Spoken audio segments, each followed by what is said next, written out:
कहानी खासकर जितने भी टीचर एजुकेटर प्रोग्राम हैं, जहाँ पर शिक्षण कार्य चलता है, वहाँ के शिक्षक, शिक्षणेतर कर्मचारी, प्रबंधक सभी के लिए बहुत महत्वपूर्ण है।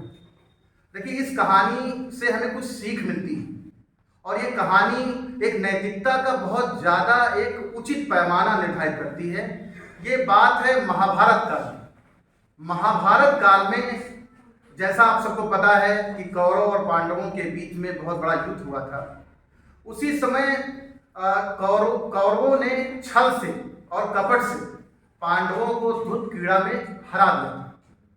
धृत क्रीड़ा क्या होती है आप जानते हैं, जुए का खेल होता है जो कि शकुनी मामा के द्वारा वो खेल खेला जाता था और वो पासे उनके ही इशारे पर चलते थे और वो जो पासे थे वो शकुनी मामा के जो पिता थे उनकी हड्डियों से बनाया गया था, अर्थात वो उनके इशारे पर ही चलते थे। तो छल से जो है उन्होंने शकुनी मामा ने अपने छल और प्रपंच के द्वारा जो पांडव थे उनको 12 वर्ष का वनवास दिला दिया और 1 वर्ष का जो है अज्ञातवास दिला दिया। उसी समय जैसा आप जानते हैं कि कौरवों को जानकारी हुई कि ये जो राजा विराट हैं ये जो है अज्ञातवास में इनको शरण दिए हुए हैं, उनकी मदद कर रहे हैं। एक बार देशाटन के लिए, जैसे भ्रमण के लिए लोग जाते हैं, जैसे हमारे यहाँ नरेंद्र मोदी जी, माननीय नरेंद्र मोदी जी, माननीय योगी जी, या जितने भी बड़े बड़े नेता हैं कभी कभी देशाटन पर जाते हैं, भ्रमण के लिए जाते हैं कुछ नीतियों को जानने के लिए। उसी प्रकार राजा विराट कहीं भ्रमण पर गए हुए थे। जब कौरवों को यहाँ पता चला कि यहाँ राजा जो है, राजा साहब कहीं बाहर गए हुए हैं, राजा विराट कहीं बाहर गए हुए हैं, तो कहा ये बड़ा अच्छा मौका है, आज हम राजा विराट के साम्राज्य के ऊपर आक्रमण कर सकते हैं। तो उन्होंने आक्रमण की प्लानिंग की और जब आक्रमण की प्लानिंग की तो राजा साहब तो बाहर, तो वहाँ के जो लोग थे, जनता थी और जो वहाँ के राजकुमार थे, वह लोग बहुत बेचारे दुखी हो गए कि अब तो आज जो है हमारा राज तहस नहस हो जाएगा, खून की नदियां बह जाएंगी। लेकिन उसी समय एक आशा की किरण दिखाई पड़ी। आशा की किरण ये दिखाई पड़ी कि वहां पर जो राजा विराट थे उनका पुत्र था उत्तर और उनकी पुत्री थी उत्तरा, और उत्तरा को सिखाने के लिए वरंगला नाम की एक स्त्री को हायर किया गया था जो उससे नृत्य, वादन, म्यूजिक, डांसिंग ये सब सिखाती थी। उसी समय क्योंकि जब रंगला को पता चला तो राजा विराट का जो पुत्र था उत्तर, उसने कहा कि मैं क्षत्रिय हूं, मैं युद्ध लड़ने जाऊंगा और मैं परास्त करूंगा ये जो कौरव की सेना आई हुई है जिसमें एक से एक धुरंधर, भीष्म पितामह जी, कृपाचार्य, द्रोणाचार्य, दुशासन, अंगराज कर्ण, दुर्योधन, ये जितने महारथी हैं मैं उनको परास्त करूंगा। मतलब क्षत्रिय जो रक्त था वो उबल रहा था। लेकिन वहां की महारानी उन्होंने कहा कि बेटा तुम छोटे हो, तुम युद्ध में हार जाओगे, वो विश्व की नंबर 1 की सेना है, उनसे तुम हार जाओगे, बेटा तुम मत जाओ। तो लेकिन वो जो है बार बार क्षत्रिय खून उबाल मार रहा था।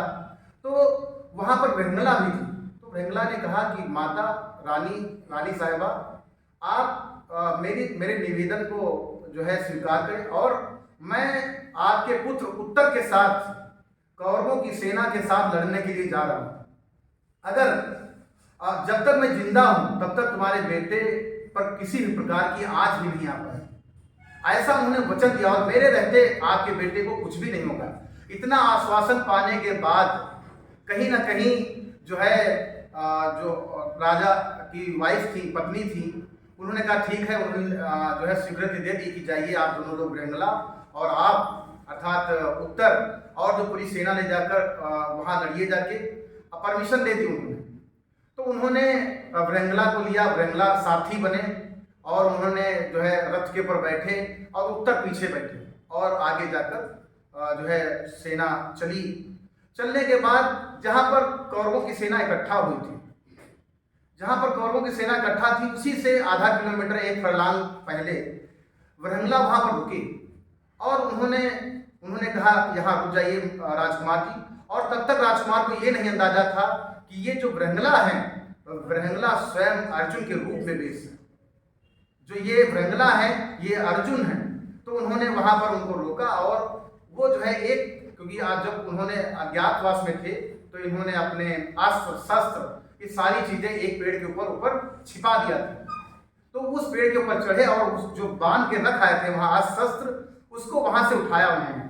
उठाने के बाद उसमें से अपना गांडीव, जानते हैं गांडीवधारी थे वो, तो गांडीव निकाला, अपने अस्त्र शस्त्र निकाले और कहा कि तुम बिल्कुल निश्चिंत रहो और अब आप मेरे साथी बन जाओ और मैं अब युद्ध लड़ूंगा। तो उन्होंने कहा कि आप कौन? तो कहा मैं अर्जुन। तो जब इतना कहा तो उनको बड़ा विश्वास हुआ, कहा ठीक है। अब तो बड़ा उनको लगा कि अरे आप तो ऐसे वेश में, तो कहा मैं तो अज्ञातवास के कारण आपके यहाँ 1 साल से इस वेश में हूँ। तो उनको बड़ा ग्लानि भी हुई कि मैंने आपको कभी कभी ये कहा वो कहा, लेकिन कहा कोई बात नहीं, तो समय की बात है। तो कहा अभी आपका काम है सारथी बनो। तो उत्तर जो उनके सारथी बन गए और आप जानते हैं कि उन्होंने फिर आगे रथ बढ़ाया और कौरवों के सामने वो प्रकट हो गए।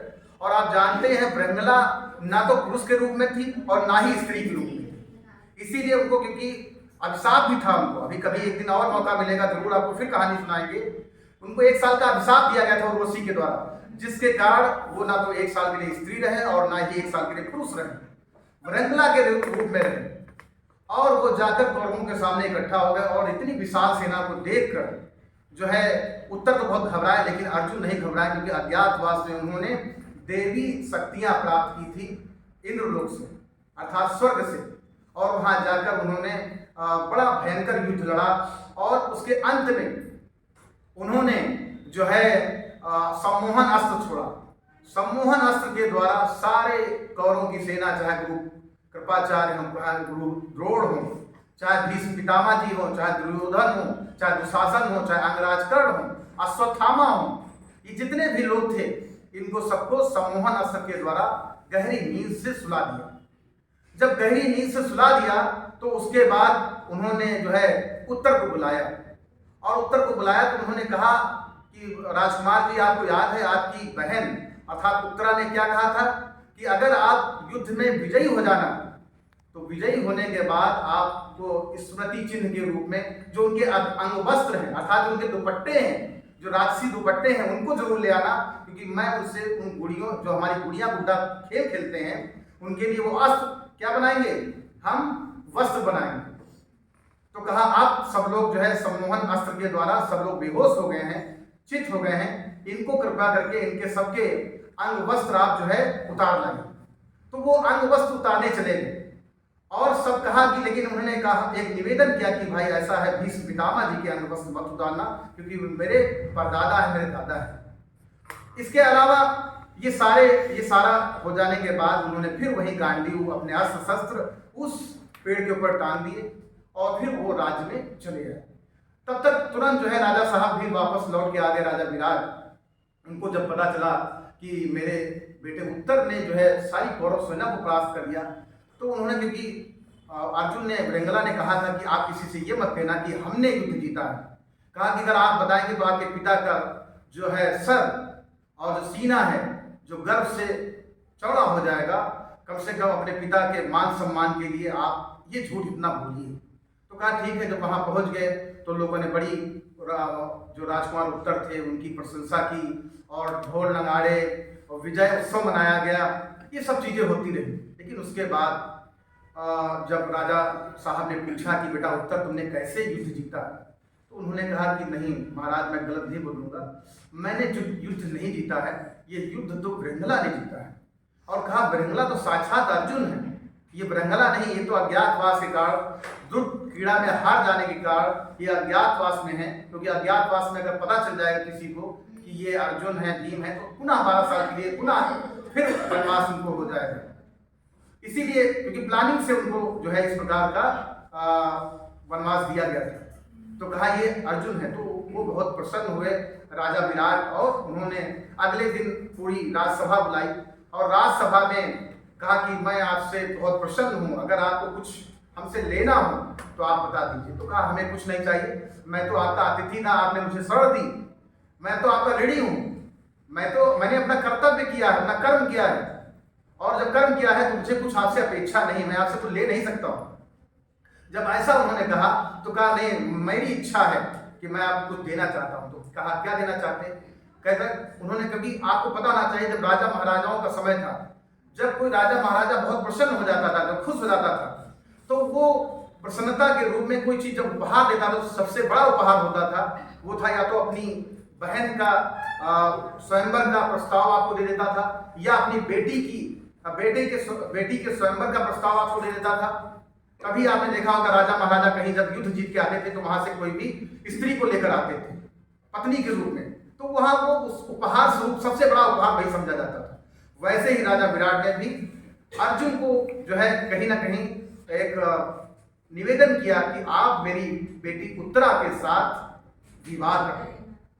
लेकिन जब राजा विराट ने ऐसा निवेदन किया तो अर्जुन बड़े सहर्ष कहा कि ये आपकी बड़ी विनम्रता है और मेरे लिए बड़ा सम्मान है, लेकिन मैं आपकी बेटी के साथ शादी का प्रस्ताव स्वीकार नहीं कर सकता। कहा महाराज क्या मेरी बेटी में मतलब कमी है, क्योंकि राज परिवार से है, क्या कमी है? तो कहा नहीं। देखिए सबसे बड़ी बात यहाँ हमें सीखने की जरूरत है। उन्होंने कहा कि मैंने 1 साल आपकी बेटी को शिक्षा दीक्षा दी है, शिक्षा दीक्षा देने के नाते मेरा और आपकी पुत्री के बीच में एक ही रिश्ता है, वह है गुरु और शिष्य का, पिता और पुत्री का। क्या कोई पिता अपनी पुत्री के साथ शादी कर सकता है? जब ऐसा उन्होंने कहा तो उन्होंने कहा ठीक है, मैं आपके जो आपने मुझसे निवेदन किया है ये तो मेरे लिए बड़े सम्मान की बात है। मैं स्वयं तो आपकी बेटी के साथ शादी नहीं कर सकता हूं, लेकिन मैं अपने पुत्र अभिमन्यु के साथ आपकी पुत्री उत्तरा का विवाह जरूर कर दूंगा। तो देखिए इस कहानी से हमें इतना मोरालिटी, कितनी जो है नैतिकता की पराकाष्ठा है यहाँ पर, कि यहाँ पर आज जो छोटे मोटे आज हम देखते रहते हैं, चाहे अनूप जलोटा, जसलीन मथारू, या आपने देखा प्रोफेसर मटुकनाथ, या आज जो छोटे मोटे स्कूल में कॉलेजेस में गुरु और शिष्य के बीच में जो चलता रहता है, प्रकरण चलते रहते हैं, आज आए दिन कांड सुनने में मिलते हैं।